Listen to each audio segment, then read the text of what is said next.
I'm Teisha Bader with Shalom TV's News Update.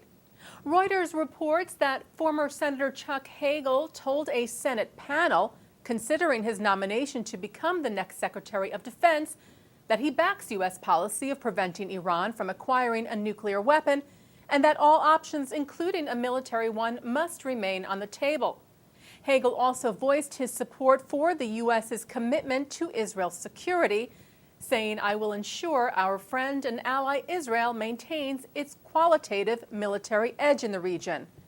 Hagel has faced criticism over his past record, which some see as too soft on Iran and not supportive of Israel.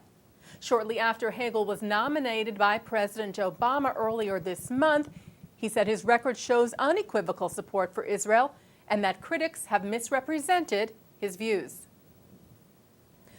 Ynet reports, referring to a report from the Times of India, that high-ranking Israeli officials met recently with security officials in India and warned them that Israeli diplomats may be a target for Iranian terror next month, on the anniversary of last year's attack in New Delhi. The February 13th terror attack in 2012 moderately wounded the wife of an Israeli diplomat when a car bomb exploded outside of Israel's embassy in the Indian capital. According to the Times of India report, security has been reinforced around Israeli institutions in India as per Israel's request. The Jewish Week reports that students at Brooklyn College are conducting an online petition to have the political science department at Brooklyn College withdraw its sponsorship of a forum on the Boycott, Divestment, and Sanctions, or BDS movement, which seeks to delegitimize Israel. The main speakers at the event, which was initiated by a campus chapter of Students for Justice in Palestine, include Omar Barghouti, the founder of the Palestinian Campaign for the Academic and Campus Boycott of Israel, and Judith Butler, a professor at the University of California's Berkeley campus, a known supporter of the BDS movement. The petition states that, quote, both Barghouti and Butler are publicly on record calling for the elimination of the Jewish state, unquote. Brooklyn College President Karen Gould stated that the sponsorship of the forum by one of the college's academic department does not indicate an endorsement.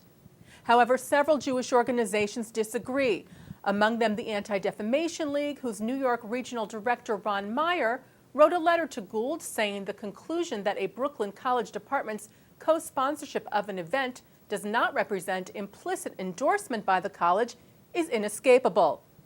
The ADL also said it was deeply troubled that the forum was one-sided. Harvard law professor Alan Dershowitz, who was once a student at Brooklyn College, echoed the sentiment in an article in the Daily News, where he noted that no one presenting any other position will be present at the forum, where he says speakers will call for Israel to be singled out among all the nations of the world for this form of delegitimization. Dershowitz wrote, "I can understand the Department of Political Science sponsoring a genuine debate over boycotts, divestment, and sanctions in which all sides were equally represented. That might be an educational experience worthy of departmental sponsorship. But the event in question," Dershowitz says, "is pure propaganda." Be sure to watch Shalom TV's In the News with Mark Golub for more on this story. And finally today, there are signs that Israel and the Vatican may resolve some outstanding issues and finalize the fundamental agreement governing relations between the two. After a meeting of the bilateral Permanent Working Commission between the Holy See and Israel on Tuesday, it was reported that significant progress had been made and that both sides looked forward to a speedy conclusion of negotiations. Israel's Deputy Foreign Minister Dani Ayalon, who participated in the meeting, told the Jerusalem Post that the two sides were on the verge of finalizing the accord, which will establish additional legal rights of the Catholic Church in Israel, as well as regulate property and taxation issues. The fundamental agreement establishing diplomatic relations between Israel and the Vatican was signed back in 1993, but these issues had remained unresolved. Ayalon called the accord being finalized nothing short of a milestone. And that's Shalom TV's News Update. I'm Teisha Bader.